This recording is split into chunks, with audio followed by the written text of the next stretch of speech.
Blog Talk Radio.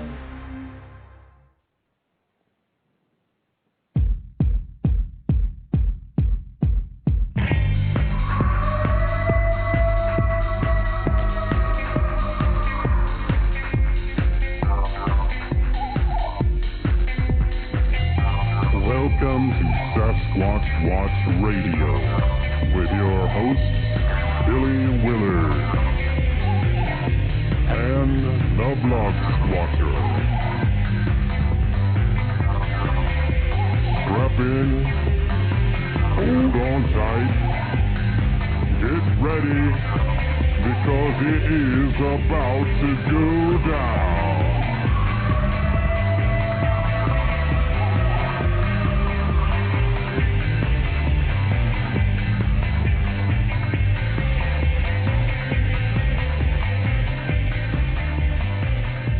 Alrighty, everyone. Hello and welcome to another episode of Sasquatch Watch Radio. Today's date is June 1st, 2009. I am your host, Billy Willard, and I am joined by the spectacular blog squatcher, D.B. Donlin. Spectacled? Yeah, I do wear glasses. You're right. When you don't have your contacts on. Yeah, well, I got rid of those. I had an operation, and I used to be very nearsighted. The operation got rid of that, but then I got old. So now I have to wear glasses because I'm farsighted. It's that old age thing. Is that what you're trying to tell me? Yep, I'm afraid so. I don't know. Somebody told me you were 21. Yeah, about 24 years ago. Oh, okay. You're going to tell us your age now. Okay. All right. Well, welcome, everybody, to the show. DB, of course, as always, we always start out trying to find out if you've got any news for us. Well, I don't have any news per se. I've seen a couple of things pass by, but they didn't hold my interest long enough for me to note them down. But yesterday, a friend of the show, who goes by the name of Irish Guy, sent me at the Blog Squatcher, sent me a nice letter that he wanted to have published. It was talking about the Patterson-Gimlin film, which happens to be the subject of our show today. So I thought I would just bring in that point that he made that I thought was a pretty good one. And maybe if he shows up later, he can either call in or write in the chat room to add into whatever it is that we say later. But the point that he made is that when a costume is used in a movie, and this is true even today, but it was certainly true back in 1967, you don't get a really long shot of that costume. It's, there'll be a short shot, then they'll cut, then there'll be another shot, and then they'll cut. But the Patterson-Gimlin film, there's a very long take of the creature as it walks down the sand, along the sandbar. And I thought that was an interesting point. It's something that's obvious, but I really had never thought about it until I read his letter. Right. So we'll see if our guest has anything to say about that, and then maybe if Irish Guy shows up a little bit later, he can talk about that or any other point that he thinks would be interesting to talk about too. Well, you ask and you shall receive. He has showed up in the chat. All right. So if he feels like calling in tonight, he's more than welcome to do so. So before we invite our guest, I'll go ahead and give out the call-in number for anyone who may want to call in and ask our guest a question tonight. I figure I'll start this off right at the beginning since I always forget in the middle of the show. The call-in number is 347-237-5070. Again, it's 347-237-5070. And I'd like to take this opportunity now to invite our guest, Mr. Jeff Healing. He is the creator of PattersonFilm.com. Welcome to the show. How you doing, Billy? I'm doing just fine. Good to, good to have you. Great. Hey, first of all, I'd like to say that I was the man in the suit for the Patterson-Gimlin film. Is that coming right? out on your show tonight to confess that. You're confessing tonight. Yeah, along with about 200 other people who have done so in the past years. I figured I'd just be the latest. Well, I didn't know. You're 7'4"? Yeah, close. Okay. About almost 6 feet. So. Okay. All right. Well, that counts. But if I wear extended shoes, platform shoes, yeah, I reach about 7 feet tall. Yeah. Yeah, your feet were pretty flexible with those. Oh boy, just a little ice break there. Don't take me seriously, people. Okay. Oh gosh. So tell us, Jeff, what got you to decide to start a website about the Patterson-Gimlin film? And just so everyone knows, his website is PattersonFilm.com. I've had a look at it. But what got you to decide to do that, Jeff? Well, I've always been interested in the Patterson film, Bigfoot, but particularly the Patterson film. When people are interested in Bigfoot, that's usually the thing they keep going back to study, to look at. A lot of new things come down the horizon here and there, but everybody seems to always kind of go back to that as a starting point. And there was really no specific website out there that I knew of that was really completely devoted to the Patterson film exclusively. And that's kind of what I wanted to do, is not really focus on, new sightings, questionable other sightings, evidence. I really wanted to just focus in on that. Not that there's anything wrong with focusing on a lot of the newer sightings, but I just wanted one devoted in a historic sense to the Patterson-Gimlin film incident. And like I say on my website too, even if the film were to be proven a hoax, I would still be fascinated with this film. This is the most fascinating film ever, even if it were a fake. Now, I don't think it's been proved a fake, not even close. But I have my reasons for saying that, and maybe we'll get into that in the interview. Yeah, and that's what I was hoping we would get into, because you have to admit, and we've heard this time and time again, a lot of people get tired of talking about the Patterson-Gimlin film, and believe me, we will never hear the end of that.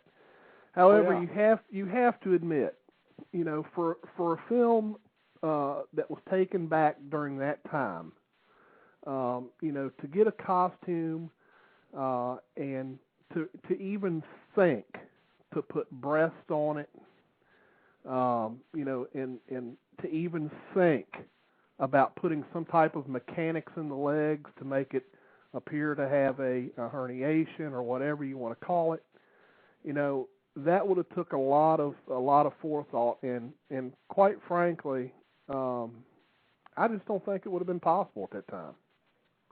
That's you read my mind, basically. I completely agree with what you just said.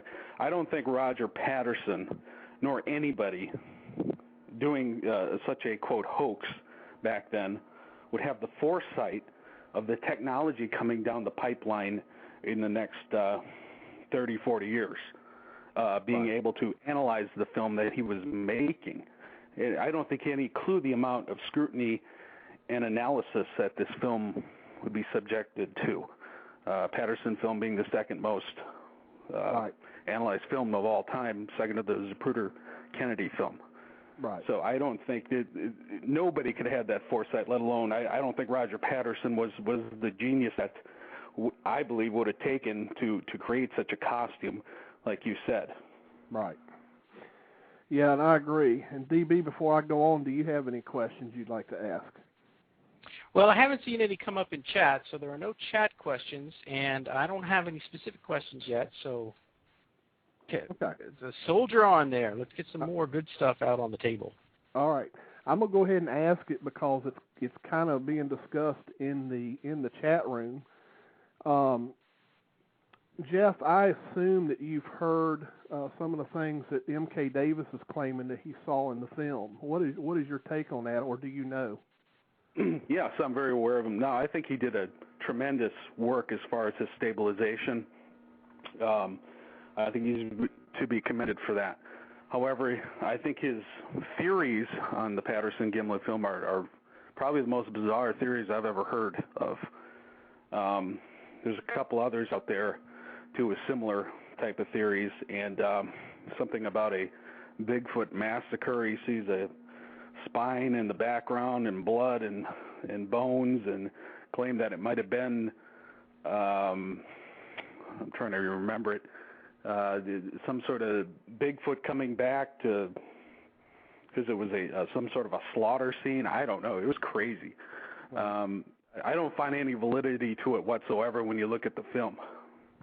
Problem with the theory like that with him, and there's a couple other people out there too who have kind of similar theories. They start seeing Bob Gimlin in the bushes and whatnot. You're looking at individual frames, and they blow them up way beyond what these frames are ever meant to be blown up, and they're looking at an individual frame. They're not looking at it as a motion picture, which it really is. So when you analyze individual frames like that, you blow them up beyond recognition, you're going to see anomalies. You can do that with anything. You start seeing things in the bushes and the sticks and the clouds. But when you look at those things, again, with a motion picture, those things quickly disappear.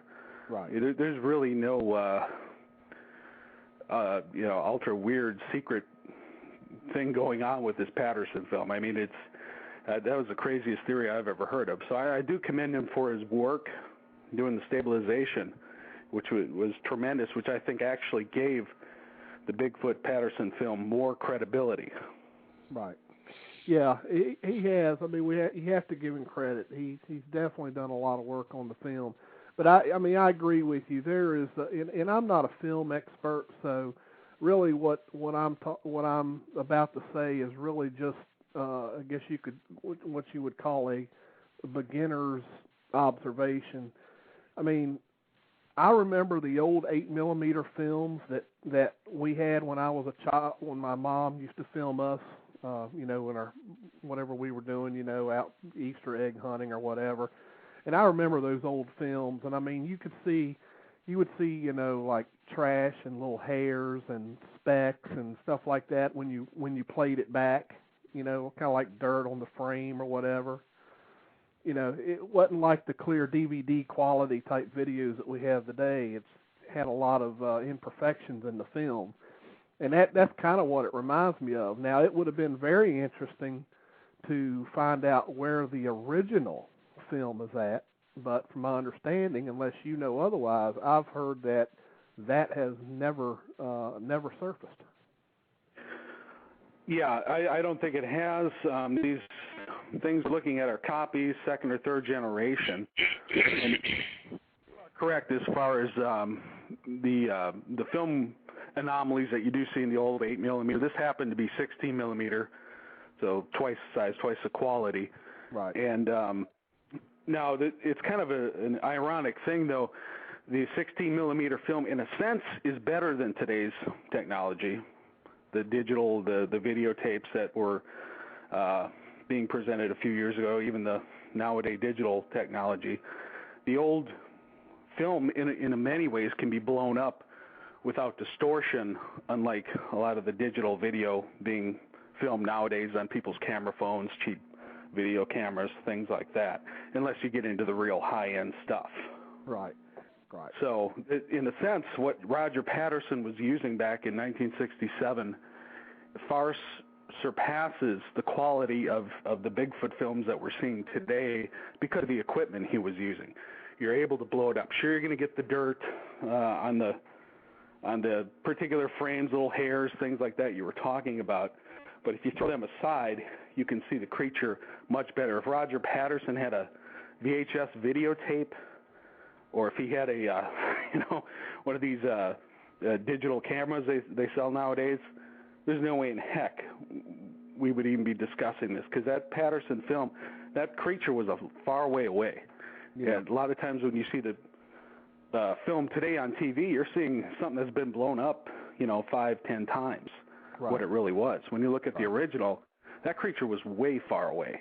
Right. So, thank God for that technology at that time to be able to analyze this film. Today's almost makes it even more problematic when you film Bigfoot, because you look at it, you go on YouTube, you see these blob squatch videos, and people are probably doing the best they can with what they got, but you just can't blow up these digital cameras nowadays, not these consumer grade ones at least. Right. It looks like we got our first caller on the line, so let me get them in here. Caller from the 419 area code, you're on the air. Hey, Billy, this is me calling in, listening to the show tonight, bud. All right, buddy. I'll put you on mute so you can listen. All right. That was our buddy Indy calling in to listen to the show. Thank you, Indy. DB, did you have any questions over there or any personal questions? Well, I haven't seen a question go by, but there's still quite a vigorous conversation going on about the subject you just brought up, the M.K. Davis, I don't know what you would call it, the set of observations that M.K. Davis said that he had made. That's still going on. So I think that's going to keep them occupied for a while. We may not get any questions from them. Questions about the Patterson-Gimlin film. Well, let's ask, Irish hasn't come on. Let's ask what our guest thinks about Irish Guy's point, which was that when when costumes are used in a movie, they won't, film it for 20 seconds straight. They'll take little shots and break them up so that they can always present the best part of the costume, or if they have to change, then they can maybe make a change to the costume. And you can't see that in the movie because you don't notice the cuts and the edits. But when you've got that long sequence of Patty walking away, that's all one shot. There aren't any cuts to it. So let's see what our guest thinks about that particular point. That's a very good point. The Patterson film is a very long open field sequence of a Bigfoot-looking creature. And what you see in the old-time movies, Gorilla at Large and all these other gorilla movies, particularly back in the 40s and 50s, where gorillas happen to be some kind of scary creature, King Kong and all that. A lot of those gorilla shots were a man in a monkey suit, and you're right, they were 10, 20-second clips at most, usually with several edits, and then they'd cut to the actors trying to make it look more believable. Because really, a man in a gorilla suit, if you do see a good long shot in a movie, an old-time movie, you're going to notice it, not just the suit that's giving it away, but the gait, the actors inside there trying to mimic a monkey, a gorilla. It's not easy to do. I mean, come on, folks. You can't just get in there, even a high-quality gorilla suit, jump around and fool anybody. It's not that easy. That's one thing that people don't realize when they're trying to explain away the Patterson film. They just say, well, it's a man in a monkey suit. Well, you've got a lot more explaining to do than just a man in a monkey suit. What about the gait? How do you mimic that motion? If that was Bob Hieronymus in that suit, or somebody else who claimed to be one of the many people who claimed to be in that suit, how did they do the gait? They can't do that in Hollywood. Right. Yeah. I mean, that is something that is often overlooked. People don't really understand the motion of an actor inside a gorilla suit still looks like an actor inside a gorilla suit. Right. Yeah. Yeah, you have to agree with that. I mean, that's so very true. And DB's got a question from the chat room.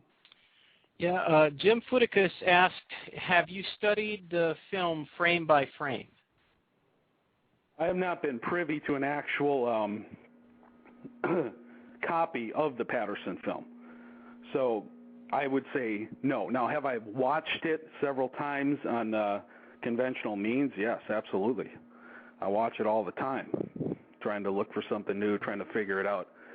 Frame by frame, to literally do it frame by frame, you would have to have a high-quality copy of an original film or one that's been transferred to digital.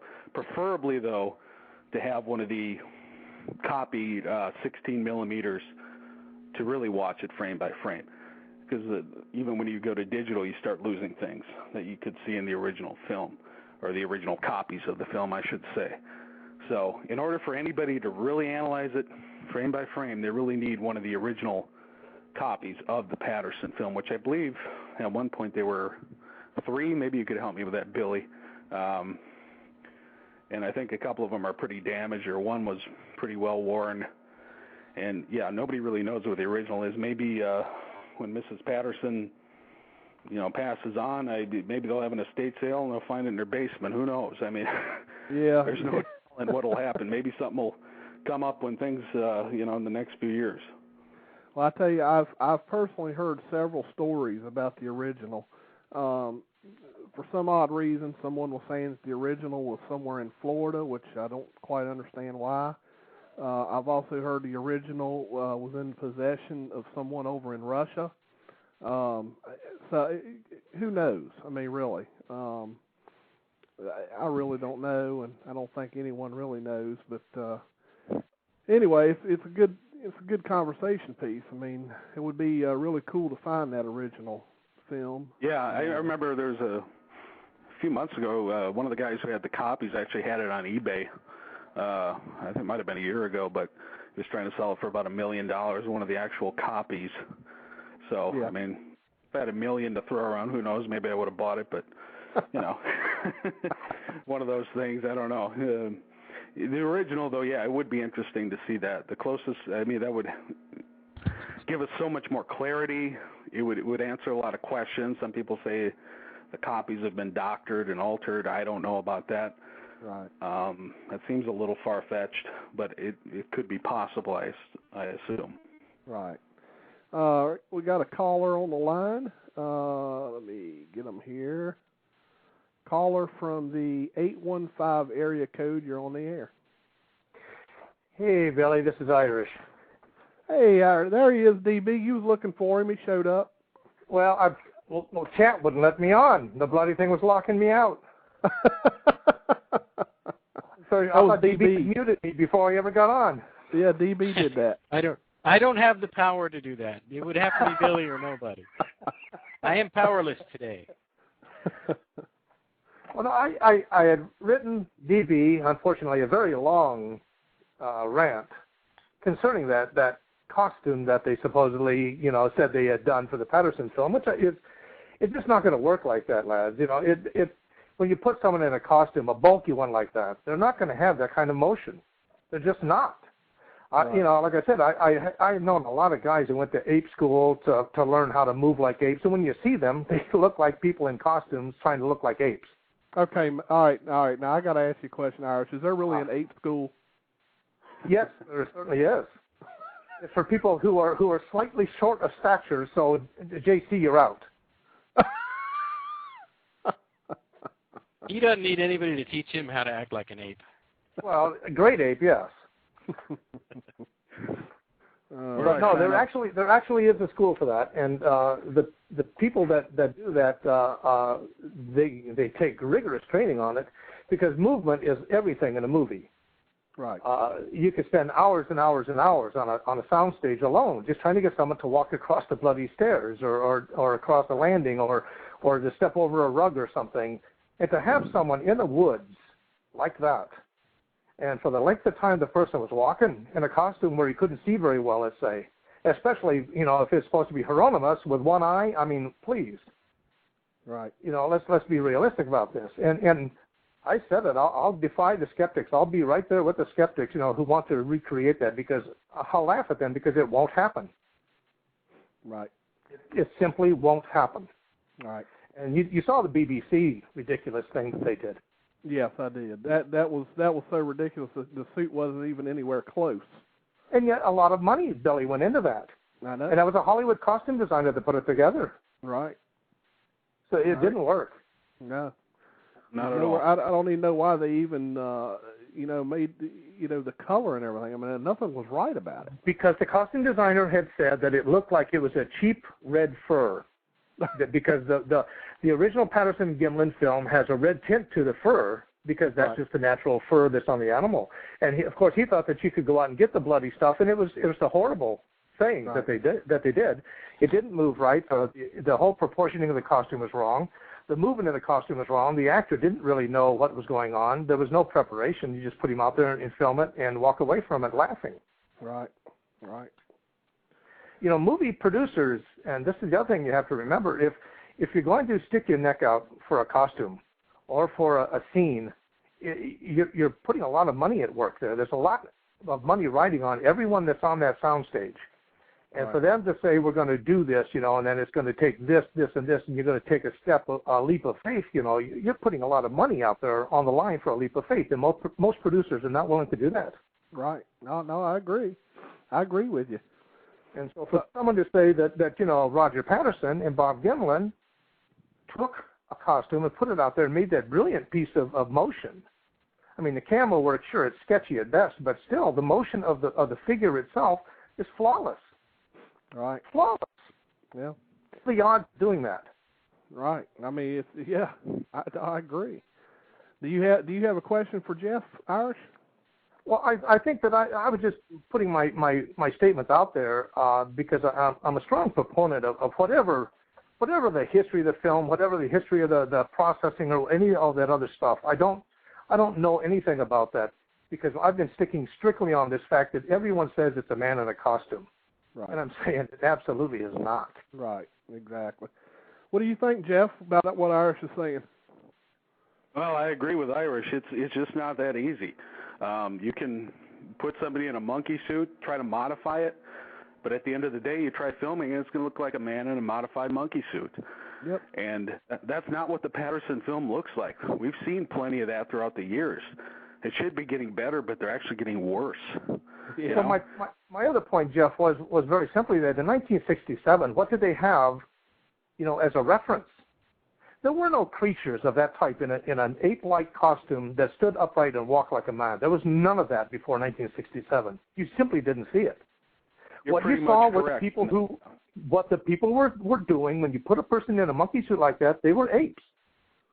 Absolute apes. Even a little bit later, when I went into 2001: A Space Odyssey, which was filmed in 1968 and released in 1969, the best Hollywood people came up there and put that together, and the people that were supposedly, precursors to man still were apes. They were simian in nature. No one had a clear concept of anything until the Patterson-Gimlin film came out.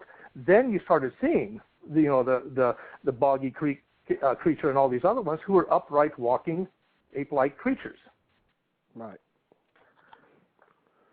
You got some For good me, points, it's historical. Pardon? Some good points. I see you have some good points there. Well, I've been studying it. It's been working on me, for a long time, ever since the thing come up, they're saying, well, I saw the History Channel stuff and all this other stuff, and the guy's sitting there going, well, it's just a man in a cheap costume. Well, I beg to differ. Right. That would not be a cheap costume. Right. Yep, back then, too, one thing you got to realize... Technology was not there. Technology wasn't there, neither was the gorilla suits. Back in the 60s, I mean, they didn't have fancy costumes. There's pretty much 2 or 3 costume makers out there, and they all look pretty bad. Philip Morris being one of them. He makes good suits, but he doesn't make great suits. He doesn't make... That's believable. Yeah, and I've sewn a couple of his costumes together, and they don't... Walmart. Yeah, no, that's true. And I've sewn several of his costumes together, and they simply don't fit like that. No, They're made for the short scene.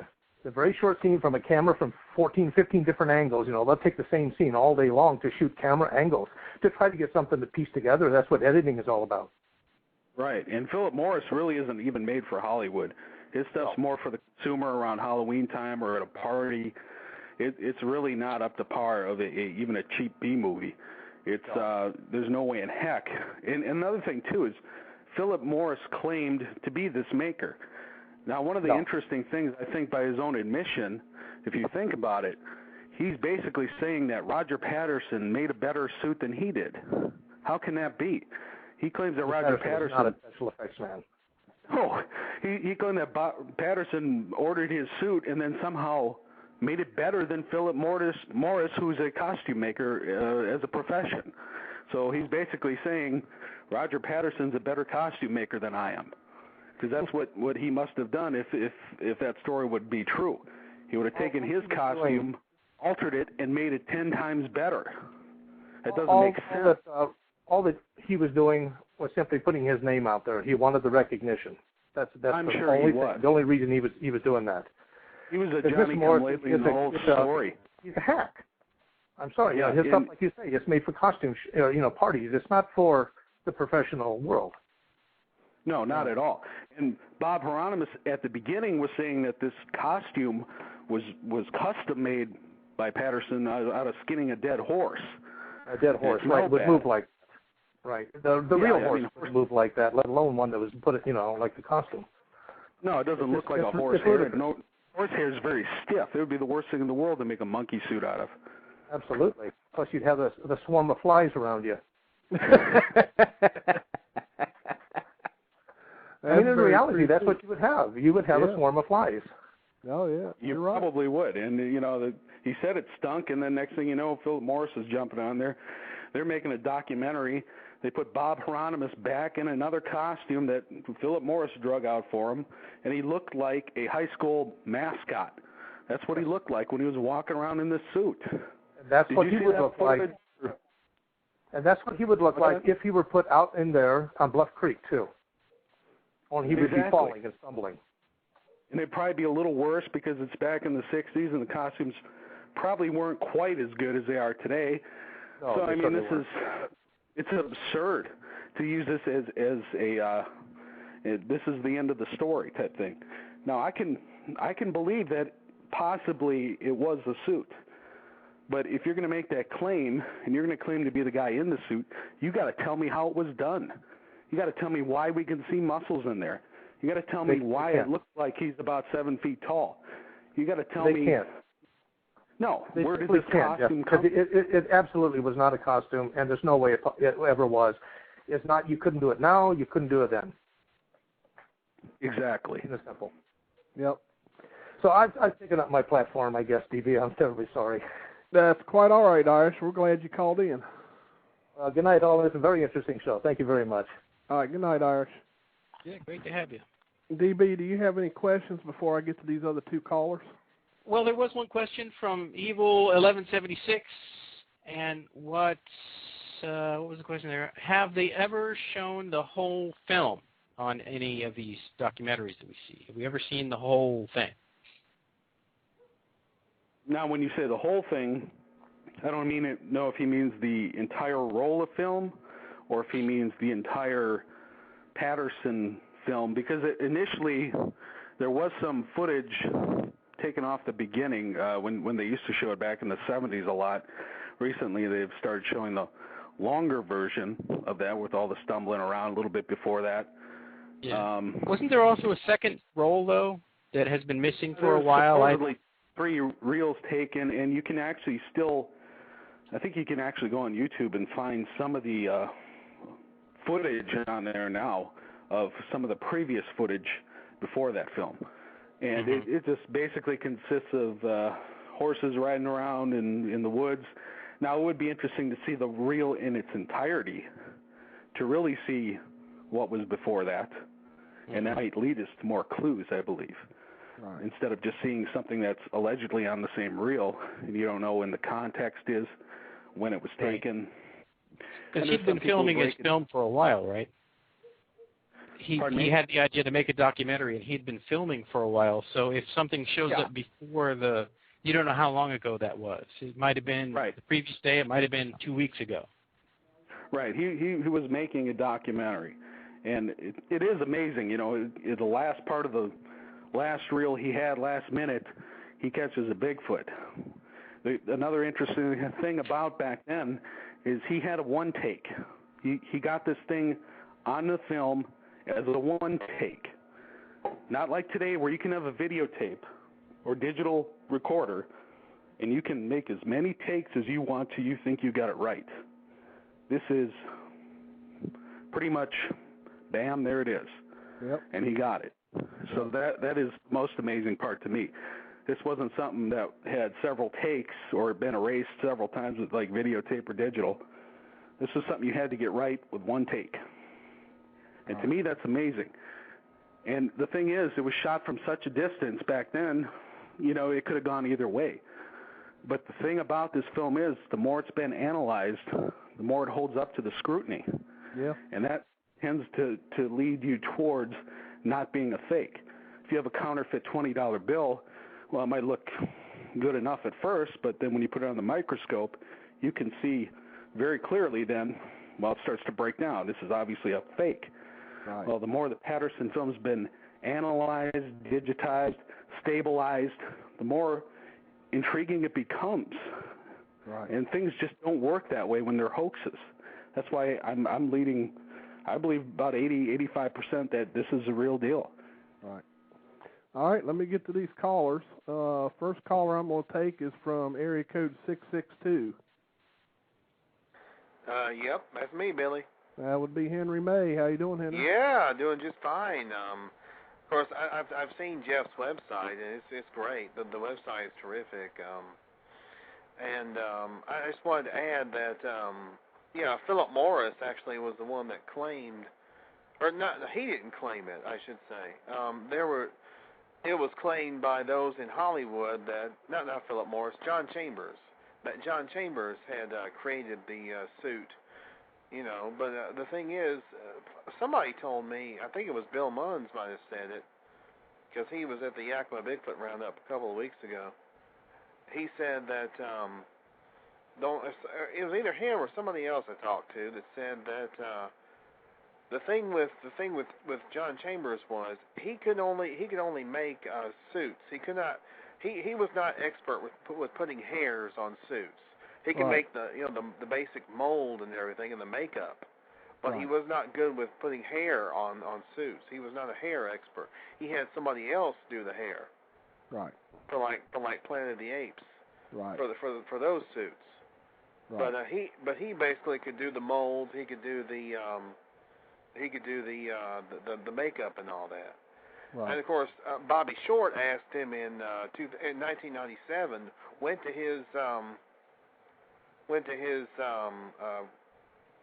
rest home, and asked him, did you make this suit? And John Chambers said, well, I was good, but I wasn't that good. Exactly. By the way, Jeff, are you familiar with the work of Bill Munns? I am not. I am familiar with Bobby Short, but not Bill Munns. Well, I want to recommend a website. It's themunnsreport.com. That's with 2 N's, by the way. Okay. And, he gave an excellent presentation at the Yakima Bigfoot Roundup a couple of weeks ago, and he really, I think he pretty much slammed the door on Hieronymus and his ridiculous claims. I would love to check it out. Yeah, I will definitely check that out. Yeah, he's got a full PDF file. He's got a full PDF which has all his conclusions on it. See, he's kind of basing his conclusions on the fact that he did some research into the lens size of Roger Patterson's camera, and there were those who said, well, if it was 25, if it was 25 inches or 15 inches, and there were two, I think that's 25 millimeters and 15 millimeters, but you're doing pretty not good there. inches, Yeah. Millimeters. I'm sorry, that's what I meant to say, millimeters. But anyway, yeah, because basically what he was saying, Henry, is if you have 3 points of reference, where the cameraman was, which my understanding is John Green, Rene DeHenden, and all of them were fairly close within feet of each other as to where they say that Patterson was when he shot it. And you take that reference, you take the reference of the size of the items in the background of the creature, and then there's a third, and you put all of that together. That's how Bill Munns was able to come up with the fact that if he was using the standard sized lens on the camera, then that creature would have only been about 4 feet tall. Yeah, right, exactly. But so knowing that, we know that he was using the other standard size lens that you can also get with that particular camera, which would have made the creature 7'4". Yeah. Yeah, the 15 millimeter lens.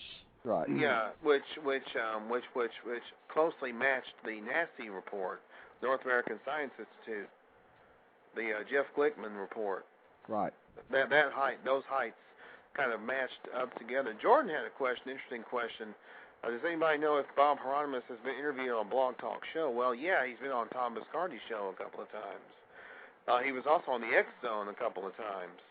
The X Zone Radio, a few times actually. And the thing is with Hieronymus, his story changes from day to day. I mean, he says at one point he met them at Willow Creek, then he changes it to say he met them at Wichipec. There's a fellow named Roger Knights who has done an incredible amount of study into Hieronymus's claims and into his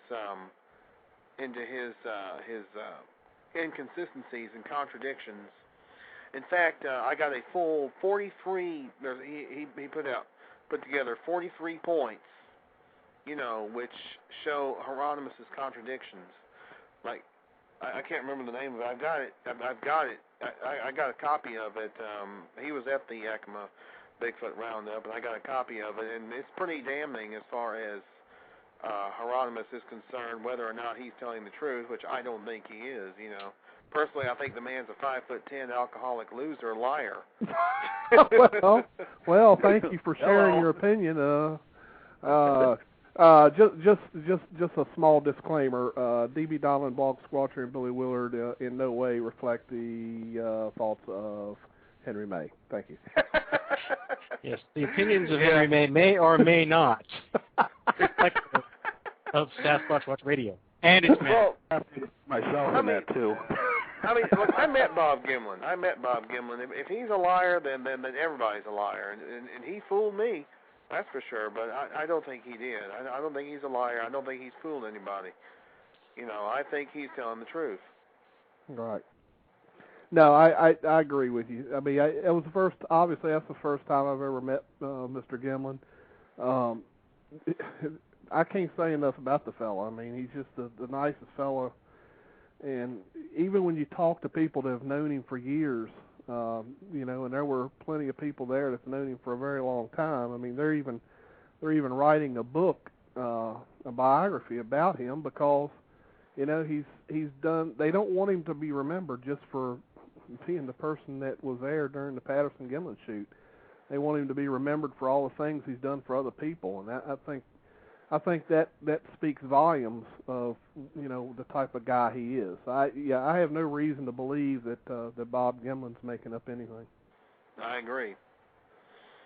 So anyway, well, thank you for calling in, Henry. No problem. Appreciate it. Yep. Thank you, Talk Henry. to y'all later. All right. And let me get the what happened? I lost a caller. Call right back. Yep, I saw a caller in there earlier, and you just kind of disappeared. So if you want to call back in, the call-in number is 347-237-5070. It's 347-237-5070. DB and Jeff, I think this is a good time to break to a commercial break real quick. And then when we come back on the commercial, I think DB's got a question or two from the chat room. So we'll go to a quick commercial break, folks, and we'll be right back, and we'll get back into it.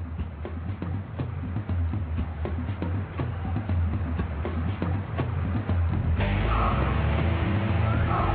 are listening to Sasquatch Watch Radio. Stay tuned.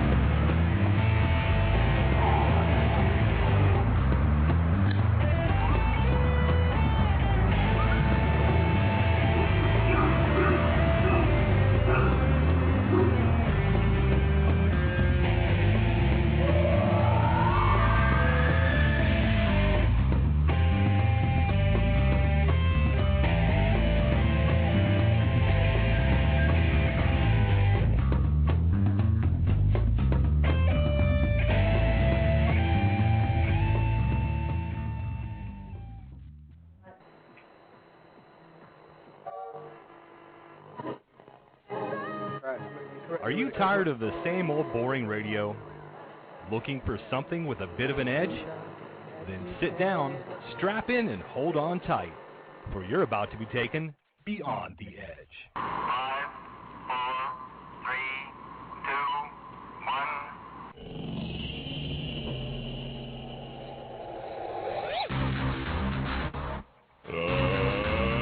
Let's get ready to rumble! It's down and dirty paranormal talk radio that takes you beyond the edge. Join us here on Blog Talk Radio Friday nights at 9 p.m. Eastern for Beyond the Edge Radio, as we interview the everyday investigator to the seasoned researcher. From ghosts and hauntings, demonology, UFO and alien life forms, cryptozoology, psychic phenomenon, and other mysteries and unusual anomalies. Paranormal talk radio that goes beyond the edge, and it's right here every Friday night at 9 as we take you from the boring everyday normal into the world of the paranormal. Think you're brave enough? Then lock your doors, open your minds, and join us if you dare. Beyond the Edge Radio, Friday nights 9 p.m. Eastern, only on Blog Talk Radio. Beyond the Edge Radio is an anomalous entertainment production. Check us out at beyondtheedgeradio.com.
Welcome back, folks. And DB, I'd like to get right to you before you lose those questions.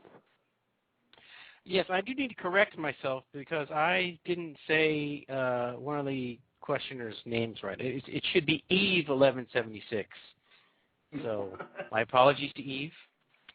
I have a couple of questions. I see one just came up here also. Thundersnows asks, do you know if there's been any work done to tell how much the creature would have had to weigh with the tracks left at the sandbank for the Patterson-Gimlin film?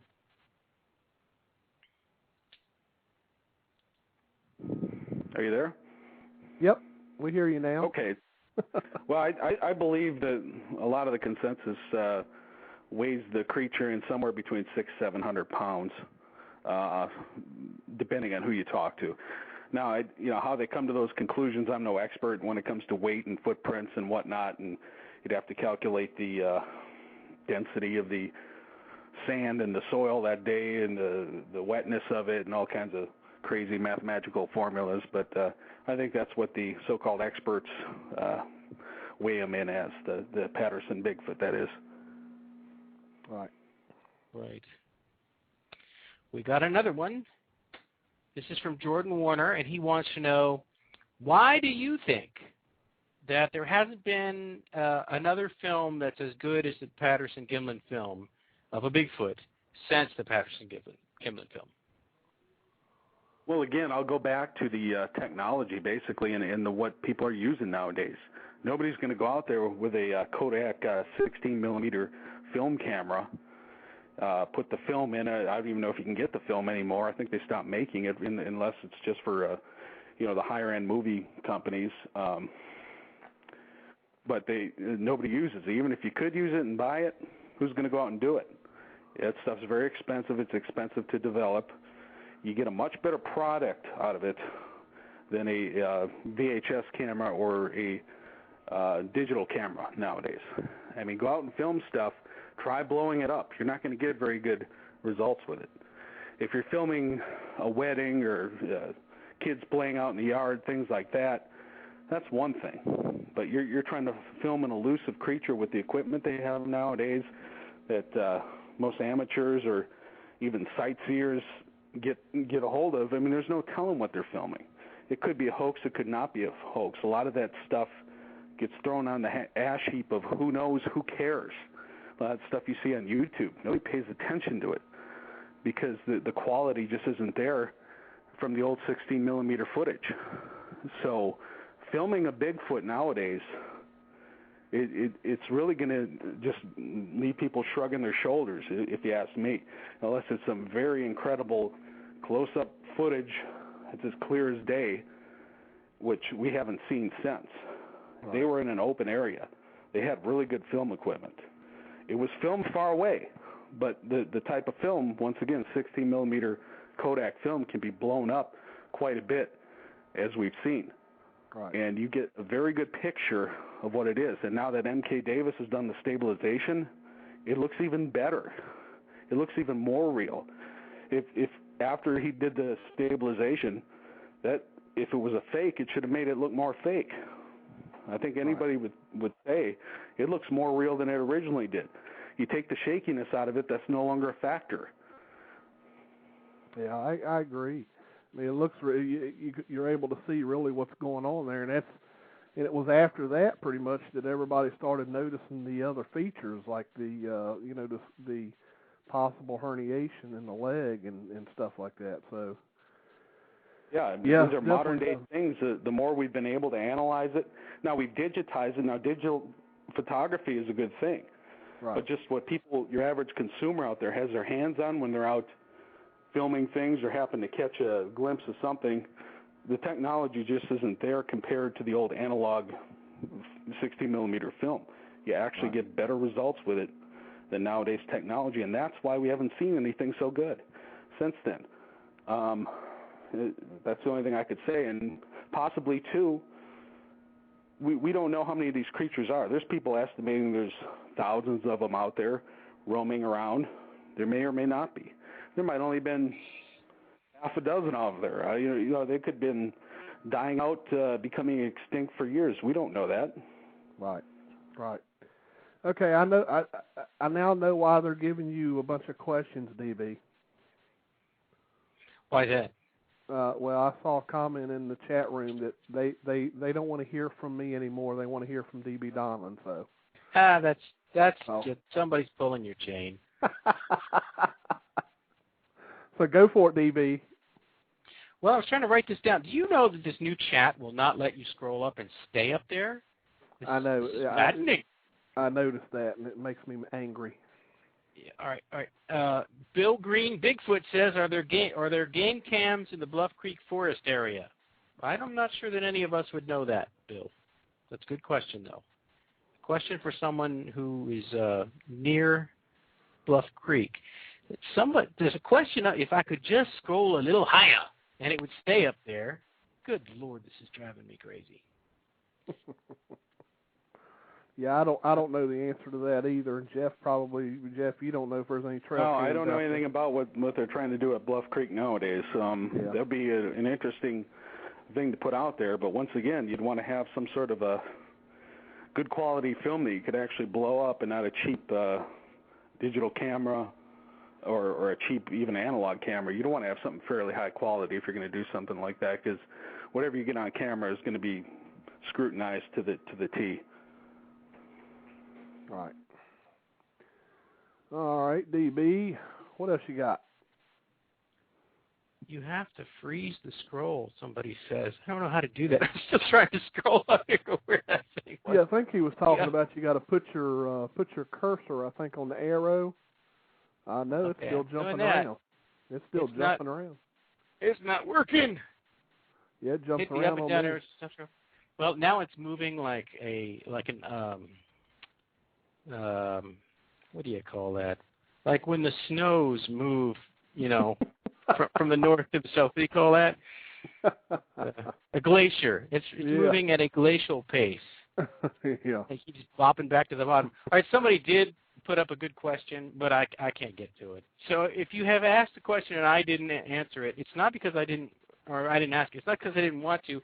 It's because I'm incompetent when it comes to this technology, this new chat technology that we have. So please ask your questions again. All right. He's saying there's an up and down arrow that stops the scroll. Let's see. Above the name. Good. I don't know. My confidence has increased. Oh, but wouldn't you know it? There's a cutoff. You can only go up so far. Well, people, you're going to have to ask that question again anyway, because I can't go high enough to get it. Yeah, it cuts the chats off apparently after quite a few, because I don't see them. All right. See any of the Scott questions. A. asks a new question. DB, has anyone tried to calculate Patty's weight from the measurements calculated from the film? And so we talked about how they had, I think it's in the NASI paper by Glickman, he tried to calculate the weight based on the footprints. But now we're talking about the measurements of what the creature would be from the film. Do we know of anybody trying to calculate the weight that way? And I think it has been done, but I can't remember what the outcome was. Yeah, it does vary quite a bit. It all depends on what researcher you talk to. They're trying to deal with footprints and the images and shoulder length versus, and they try to estimate the weight, maybe 600 pounds. It was a big creature. And supposedly it's not one of the biggest ones ever seen. According to a lot of reports, I have a lot of old newspaper articles in my website, PattersonFilm.com. People can research through all of them, either at Patterson time or pre-Patterson. And they talk about some of these things being 7.5 feet tall, 8 feet tall. They're huge. Some of them, as small as 6 feet, 6.5 feet. Those could have been somebody in a suit. Who knows? But and even the measurements on the Patterson Bigfoot Patty varies too. Some people say it's 7 feet tall. Some people say it's as small as 6. But it all depends. One of the most fascinating things I find about the measurements of the creature that they have done is the arm length. You'll notice the arm length on that is very long. But the interesting thing about the arm length is it's not only just long, but from the elbow to the top of the shoulder measured is abnormally long. That is something that a human in a gorilla suit cannot possibly fake. You can fake an extension from the elbow and put an extra extension for the hand. People do that all the time in Hollywood, but you can't fake from the elbow all the way to the shoulder. That is something that's often overlooked when people are talking to debunkers. Right. Let me get this. Let me grab this caller real quick. I think this is probably somebody who tried to call earlier. Area code 865. You're on the air. Hey, Billy, it's Ron out in East Tennessee. Hey, Ron, how you doing? Real good. Great show. Good. Thank you. I was going to comment on Jordan's question earlier about why there hasn't been another film made that is equal to the Patterson film. I think that those guys were in the right place at the right time, first of all. Yeah. And they're 35, 40 miles back in the middle of nowhere on horseback. And I also wonder if the sound of that creek was masking the sound that their horses made when they were walking in, and probably the animal couldn't hear them. Right. That's actually a good point, Ron, because I've said that oftentimes when we're out doing research. You get next to one of these rivers or fast-moving creek, and you got a lot of, especially when you got a lot of rock in the water. That's a lot of noise, and it drowns out a lot of other noise. And I know these creatures may have some excellent hearing like most other animals, but I mean, when you get beside of something like that making that much noise, I mean, it's got to distort, some of the audible features out in the forest. Yeah, I know a lot of people feel like they're maybe more nocturnal than normal, and what are you going to see at nighttime with a camera? I mean, guys have tried with this night vision and infrared and these sorts of things, and they come up empty too, and sound carries like crazy when you're out in the middle of nowhere. So right. I just don't think you're going to sneak up on one. I just don't think no, you're not going to sneak up on one. That's for sure. Yeah, that's a good point. Good point. Well, thanks for taking my call. It's a great show. All right, thank you, Ron. You bet. We'll see you, man. All righty. All right, DB, I know you're probably waiting to get them questions. Well, the one I was able to find after I was directed to the fact that there is actually a chat log history button. You can open the message history and read from it. Of course, now it's really small, and I don't have my reading glasses here, and I'm an old man now. But I was able to make out that someone named Clay Chris asked the question, have there been any good game cam pics of Bigfoot creatures, more recently? which I don't know, maybe that isn't something Jeff has gotten into, but... Any what? What was the question? Game cam pictures. Pictures from game cam. Well, the best one that I've seen of late has been that one that people have been dismissing as a possible bear. They had a few bear on it, then it was a small little monkey-looking creature bending over, and then they tried to write it off as a bear. That was the best one I've seen. It did, to me, look like a monkey more than a Bigfoot. It looked like maybe an escape from the zoo. Somebody released a chimp into the woods or something like that. It didn't look like a bear, though. People tried to write it off. Are you familiar with that one, Billy, or DB? I know which one you're talking about. Okay. You're talking about the one that looks like a bear with mange. Yeah. Originally, they showed the succession of pictures, and the first two, they showed bears out there feeding or eating something. I think they might have put some bait out there by the camera. And then the third one was of a creature bending over. But if it was a bear, it was the most flexible bear I've ever seen in my life. It looked like it might have been some sort of a contortionist. I don't know. What do you make? What's your opinion on that, Billy? I'll be completely honest with you. I have never readily came out and said either way. I've never said bear or Bigfoot. It looks like a monkey to me. That's my personal opinion. Take that for what it's worth. Right. I would say escape from the zoo chimp. Yeah, I've never. Yeah, Jacob's photo. That's correct. Don Keating just typed it in. Jacob's photo. They call it the Jacob's trail cam or whatever it's called. But I've never come out and said either way. Mainly because I'll say it once and I'll say it again. I am not any type of photo expert. I certainly don't claim to be a wildlife expert. I do know that certain people with the DNR, one in particular, West Virginia, had looked at it and also said that it was a bear with mange. But I don't know. I mean, if it was a pretty sick, lanky bear. The hind legs, the hind legs always I was always kind of shocked by the hind legs because of the length of them. But again, I'm not an expert on that. So Bigfoot's gonna have to come and just slap me in the face before I'll say, yeah, there's Bigfoot. I would like to get one of those. I live out in the wilderness and I'm surrounded by hundreds of acres. I should probably get one of those. Yeah. I mean, we've got trail cams up here in Virginia at a couple sites, and so far we've gotten the old famous deer and your typical possums and your foxes and your dogs and your humans. We haven't gotten anything good yet, so we're trying. Yeah, it's all you can do. It's all you can do. All right, DB, you got more questions? I do not. You do not. My question reservoir is dry. All right. Well, okay. I could take over and ask myself questions if you'd like. Well, what would you ask yourself? Yeah, there you go. Yeah. Why are you such a weird guy? Well, it started when I was younger. I got into Bigfoot, and everybody thought I was strange. Then I started talking to myself. No, I'm not going to do this. I'm just kidding, guys. Right. No, but I would like to comment though on what the gentleman called in earlier. I think what was his name? Irish guy talked about that BBC attempt. He's right. They put a lot of money into that, and that thing looked. I mentioned on my website looked like Chaka from the Land of the Lost. Yeah. And that was their best attempt. A lot of time, a lot of money, a lot of effort. I mean, for Roger Patterson to get a gorilla suit, why would he sew breasts on it for once? He wouldn't have to do that. Right. There's no reason for that. Even people say, well, make it more authentic.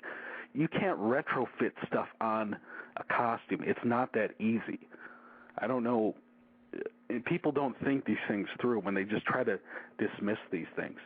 Right. And one of the things I did say on my website I kind of like to get to the bottom of is I would find the PattersonFilm extremely fascinating, even if it were a fake. People ask me why. Bob Gimlin comes out on his deathbed, says the whole thing was a hoax, whatever. ends the whole mystery. I would still say it's the most fascinating film ever, because nobody's ever been able to replicate it, ever, not even close.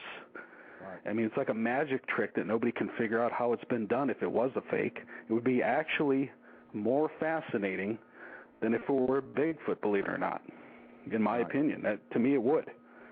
Because it's a magic trick. Nobody knows how it's done. You claim it was a fake, but nobody can replicate it. Not even close. Not even 70%. Not even a passing grade. I mean, if you think that through, it's pretty amazing. Yep. I agree with that. That's for sure. And you know what? I do remember another question that had come up, DB. And it was a question. It was a question to me, you, and Jeff from Andy Drew. And I might get this all wrong, but I think he was saying if we got a film or video of Bigfoot to get today, what would we do with it? What avenues would we take? Jeff, what would you do if you got a film of Bigfoot today? If you got a video of Bigfoot? Well, the first thing I'd do, I'd put it on my website, PattersonFilm.com, and let people see it. And I would also obviously give it to people who could analyze it a little further to see what exactly I got on film. Right. And I guess you'd go from there. Really, it would be amazing to have a good film of Bigfoot nowadays. But that's why I keep going back to the Patterson film, because that is the best good film, if you ask me. There's nothing that comes close. There's not a close second, in my opinion. Right. What would you do, DB?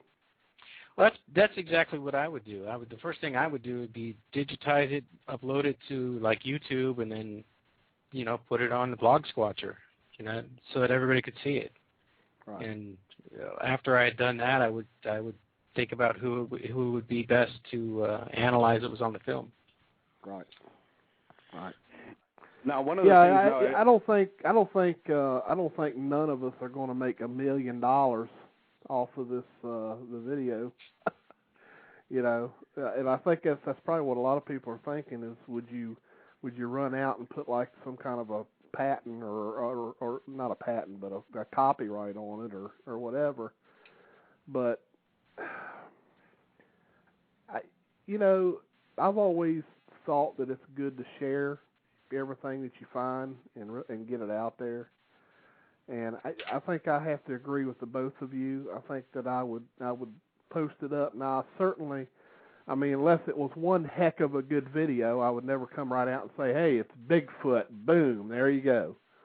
It would obviously have to be analyzed and looked at, but, if it was without a doubt, I was close enough. I was within 20, 30 feet of this thing and took a shot of its facial features and some of the things that you could prove for a 100% fact that it wasn't a suit, then heck yeah, I'll put it up and say, hey, look, I found Bigfoot. One thing I would like to talk about that people don't often talk about is the fact that I don't believe that photographing Bigfoot is ever going to be the end-all, be-all of answering the question, is there really a Bigfoot? I don't think if you had the best footage ever, if you had a shot of him sitting in your kitchen table, sitting down, whatever, perfect light, perfect camera, I don't think people would ever be convinced until we actually have one. What are your thoughts on that, Billy? Yeah, I kind of agree with that, Jeff.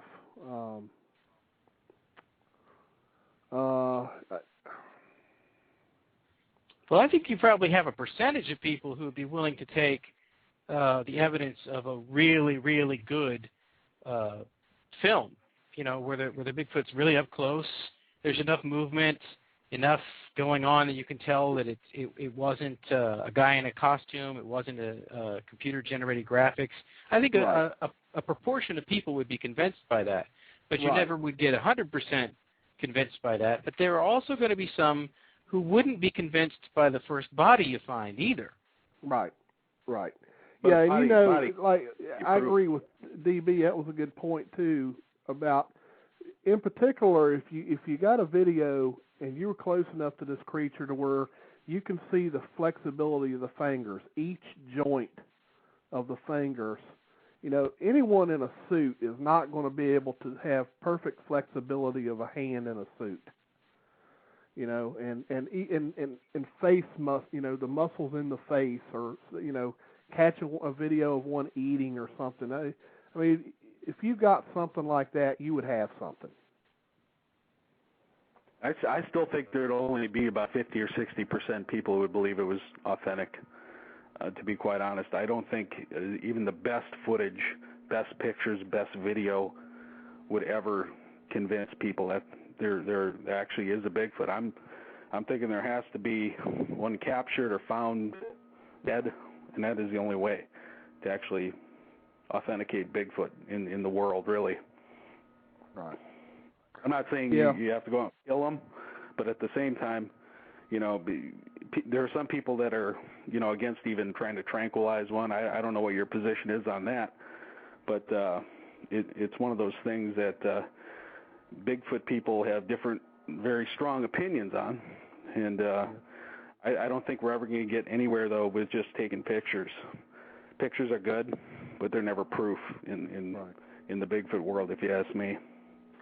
Well, I mean, we have to admit we've probably got one of the best pictures or videos or film, which was what our topic of discussion was tonight, and we're still in limbo about it. So, you know, I mean, everybody knows. Now, one thing that I have to say, and I'm sure we've all watched some of the recent, I call them horror flicks, on Sci-Fi Channel. That is some of the worst costume designing I think I've ever seen. You know, I mean, Agree. You know, if I filmed that and I saw that out in the woods and I filmed it, there would be no doubt that it was a costume. No, you know? I agree. And if that's the best we can do today in the 2000s, I mean that's. I don't know. I mean, obviously it would cost a whole lot of darn money to come up with the ultimate suit. And you notice, too, the suits and the Hollywood renditions of it's always a very evil-looking, angry creature that's just mad as hell about something. Right. It's never like a Patterson-style looking creature. It's always got slanted eyebrows, teeth like a rabid dog, and it's crazy. To me, that's one of the realistic things about the Patterson film is the lips, the nose. It doesn't look anything like a monkey to me. Some people say it looks, like it's some sort of a gorilla. I show on my website, PattersonFilm.com, that the gorillas, they don't really look like gorillas. The fur does, yes, I'll give it that. The feet look nothing like it. The hands really don't. Right. The face, the head does a little bit. The head, the mountain gorilla has a slight style of the Patterson head, a little bit. The nose, not at all. Gorillas have those little flared holes for nostrils, whereas the Patterson film, the nose does look like a human nose. The lips look like a human lips, from what you can see. Is it a gorilla? I don't think it's a type of gorilla at all. I think it's really possibly some sort of wild man. The Indians back when claimed there's a specific tribe of hairy men. I show that in some of the old articles on my website. People can read through. They might be right. The Indians have been here a lot longer than we have, and they know a lot more things that we probably know of, and some of it might be true, some of it might be false. But I think it's worth looking into. Right. Yeah. Huh. That was really weird. I have got a question. Go ahead. This is something that I don't know a lot about, but I've seen people make reference to it before, and that is that there's a question about how long it would take to develop that film. And I can't remember what the exact dates were, but it's something like the film was shipped off on Friday, in the evening, like 5 o'clock. And it was shown up in Canada on Sunday evening. And was there really enough time for that film to have been developed, given the timeline that they've said they used. What do you know about that, Jeff? You're talking about the Patterson film back in '67? Right. Yeah, I've not heard that, to be quite honest. I know Roger Patterson, after he filmed the film, basically kind of took it on a sort of a tour, if you will. And I actually have some ads on my website that show the original ads, the newspaper ads. He'd show them at small theaters and whatnot and have a little discussion about it. And then at the end, as a finale, he would show the Patterson footage as it was seen. But I don't know about the timing and it being shown in Canada. That'd be interesting evidence if that person wants to get on my website. They can email me direct in my website. I'd be happy to look at it, maybe look into that further. That might be something I could post on there and do a little more research on.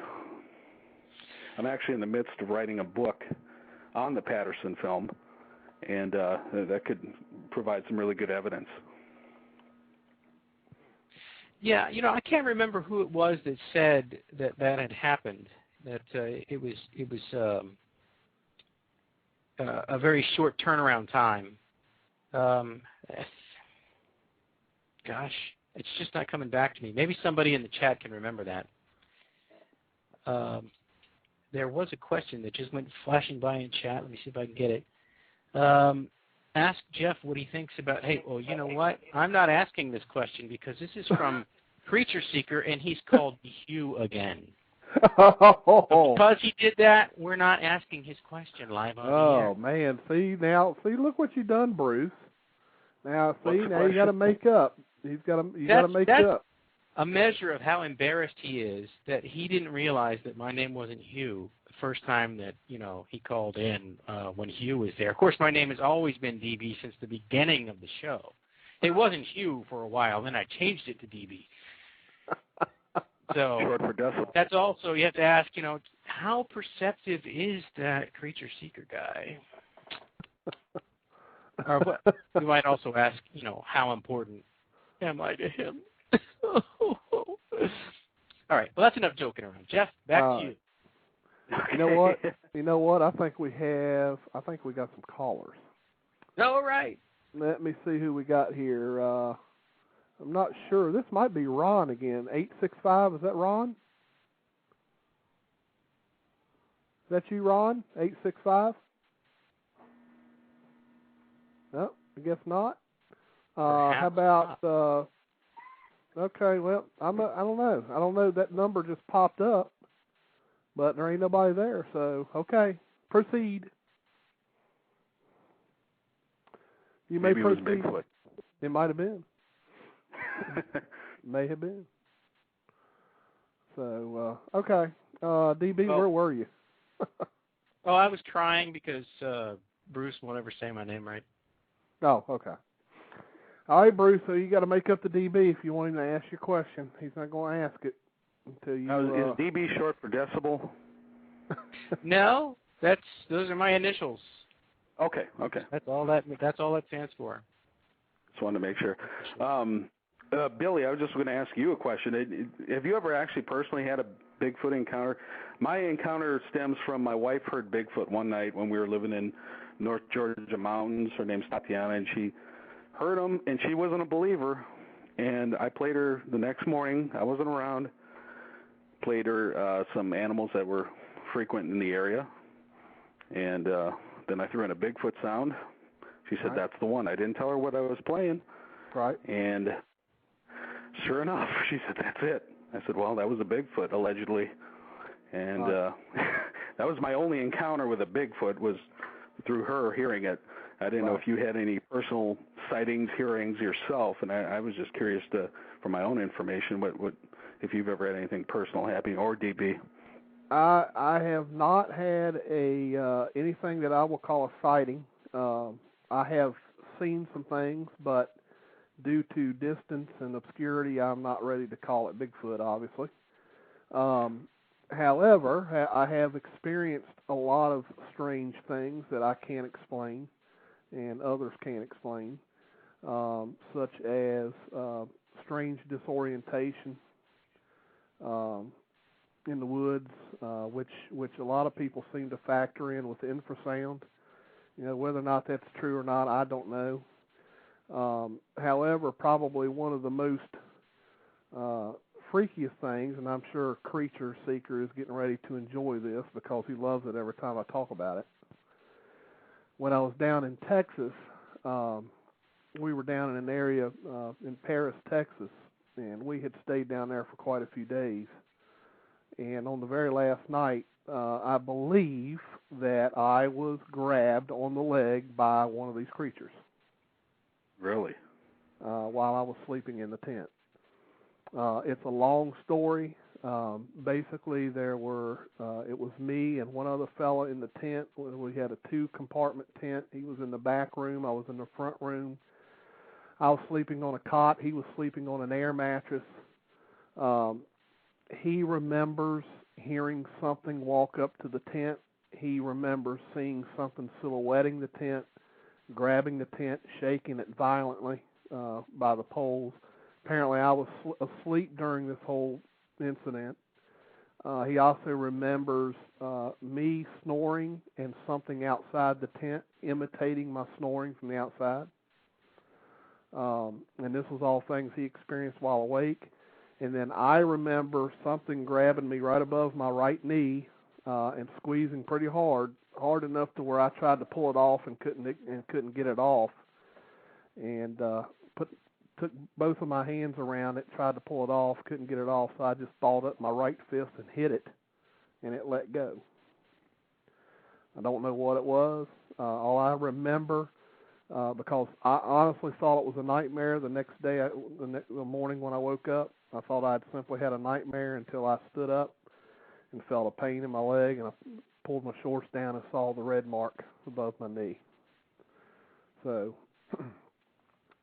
they tease me a lot, Jeff, saying that my snoring calls these creatures in. He's trying to get you to shut up, I guess. He's like, look, these woods are peaceful. We don't have this kind of snoring happen out here. You cut that out. We've got a Bigfoot magnet, huh? That's what they're saying. Of course, JC used to be the Bigfoot magnet, but his odds suck now. He's been in the woods several times. He went in the woods one time and had a sighting. Hadn't been in the woods now for several years, and then we've had him out several times, and he hadn't seen anything. So now his luck sucks now. So we thought maybe we had something. We were going to tie him to a tree, put some A1 sauce on him, but he's not having any luck. I was reading through your website too, Billy. I appreciate that you're a very thorough researcher. You don't automatically believe everything you hear or see. You know, you do analyze things well, and I really appreciate that, because there's so many in this field who just go crazy with any little shred, anything out there, any type of so-called evidence. And, you know, I'm a skeptical believer. You know, I believe that the Patterson film was definitely something they filmed. You know, do I think it could have been a hoax? Yeah, it's possible, but you do have to show me how it was a hoax, how it was performed, how did you do the magic trick, and you know, I could believe that. So I do appreciate that you do have a good scientific approach to it. And, you know, you don't see that a lot in a lot of the Bigfoot world.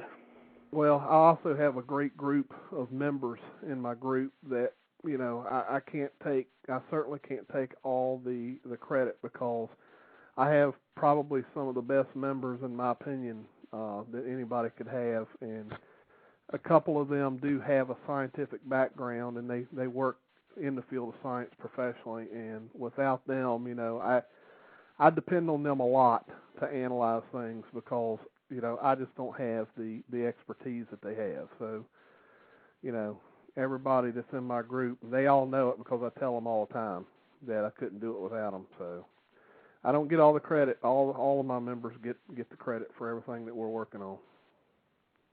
Well, that's great. I mean, it's good to have members who know things, because you know, nobody's an expert, you know, in every aspect of this Bigfoot phenomenon, especially the Patterson film. I mean, you're looking at people who are experts in gait, people who are experts in film analysis, people who are experts in anthropology. People are experts. You need so many experts really to come together to figure out this mystery.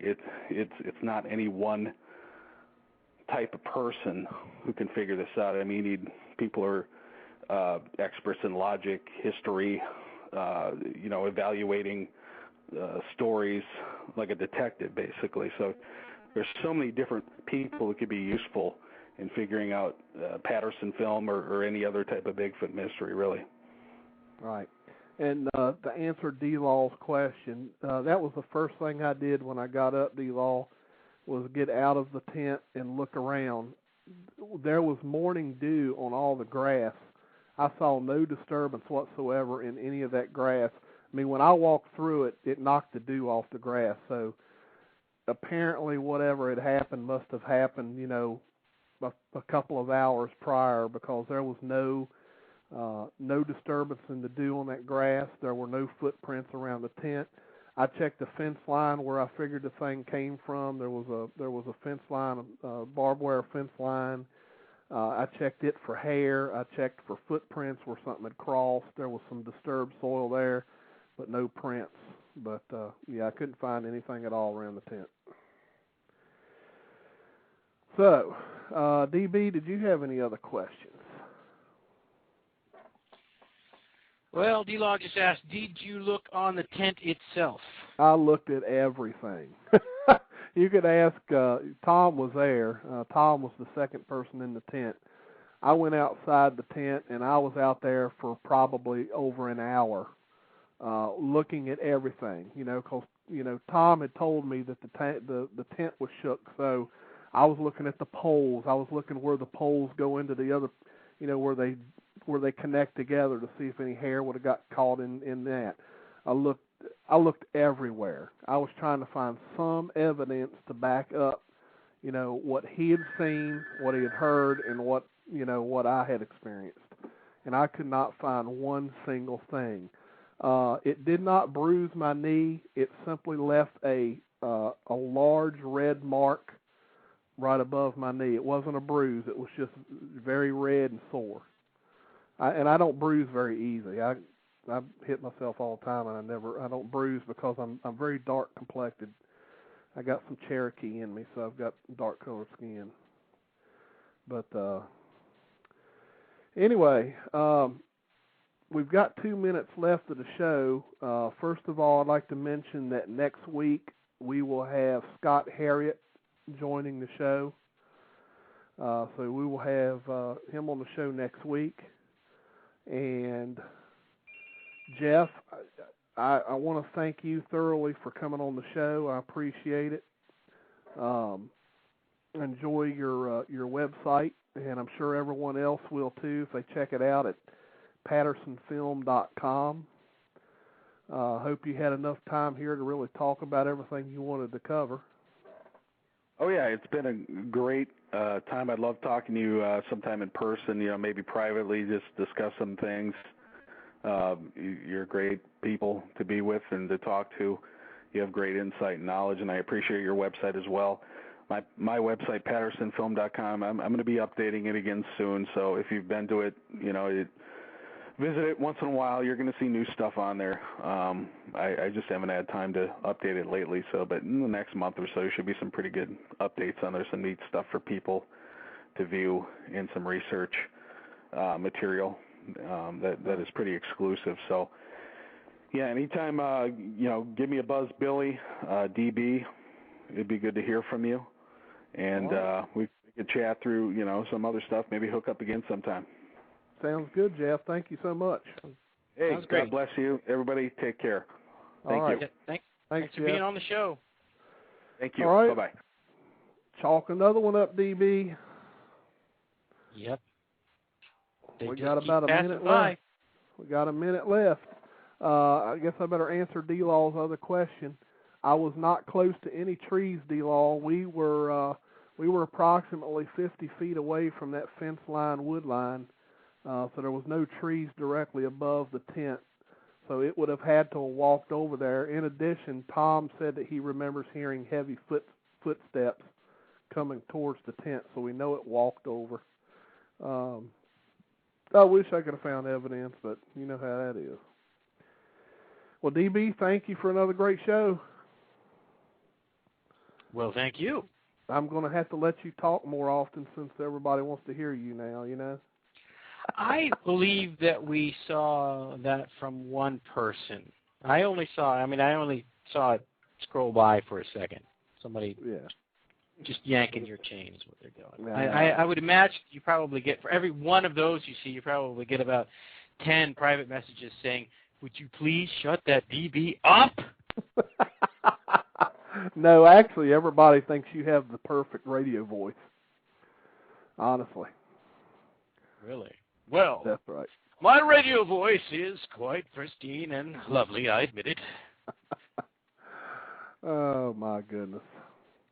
All right, well, another great show. Everybody tune in next week. We're now in archive, so probably JC will be the only one to hear this because he downloads it every single week. So everybody tune in next week. We'll have Scott Harriet on the show. I'm sure Scott's got plenty of things to say about certain things. Yeah, why don't you tell JC and anyone else who happens to listen what it was that you wrote to me earlier today about how on Blog Talk Radio we're not just, talking paranormal now. We're number 3 on the entire site, or at least we were for one show. How did that work? I checked I actually checked the popular, I think they call it the popular shows, not just the paranormal category, but I checked the whole Blog Talk Radio system as a whole, and surprisingly enough, we were on the 3rd page out of I forget how many did I tell you? I think it was, how many pages was it total? I think 30-some. I don't know. Now, I must have misread that. I thought we were number 3, but we're on the 3rd page. Well, we're still moving on up. We're on the 3rd page. No, in my opinion, that's pretty impressive because being on page 3 out of 30-some pages is pretty impressive because there's a lot of shows on Blog Talk. So it's not bad. And, and obviously, and I'll say this once, I'll say it 1,000,000 times, we couldn't do it without our listeners. And we appreciate each and every one of them. Yes, I think we had close to 52. I saw at one point in the chat room tonight. So anyway, another great show. We'll see you all next week. DB, thank you for being the wonderful, spectacular co-host. Well, thank you for being the wonderful, spectacular host. And we'll see you all next week.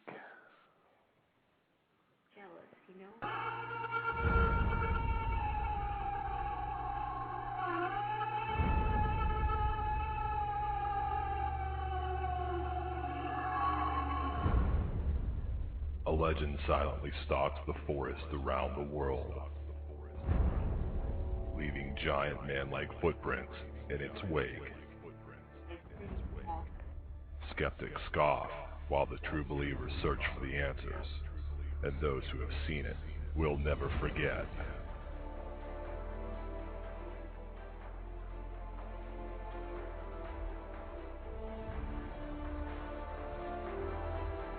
Monday nights, 9 p.m. Eastern, Blog Talk Radio.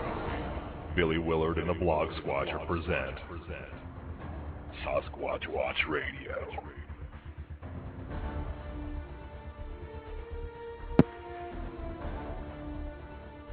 Your hosts Billy Willard and Dee Donlin bring you 60 minutes of the latest news and information, newly discovered evidence, and interviews with those searching for the truth and those who have seen it. Do you believe? Want to know the truth? It's out there waiting. Monday nights, 9 p.m. Blog Talk Radio. Sasquatch Watch Radio. Sit down, hold on tight, get ready, because it is about to go down. blogtalkradio.com/Sasquatch Watch Radio. There's only one road into Key West, but you won't believe where it can take you. Travel back in time to a city rich with history. discover amazing artists and musicians. Taste seafood fresh off the boat, or just kick back and soak up the island vibe. For more about Key West, visit flakeys.com. Key West, close to perfect, far from normal. We made USAA Insurance to help you save. Take advantage of discounts when you cover your home and your ride. Discover how we're helping members save at USAA.com/bundle. Restrictions apply.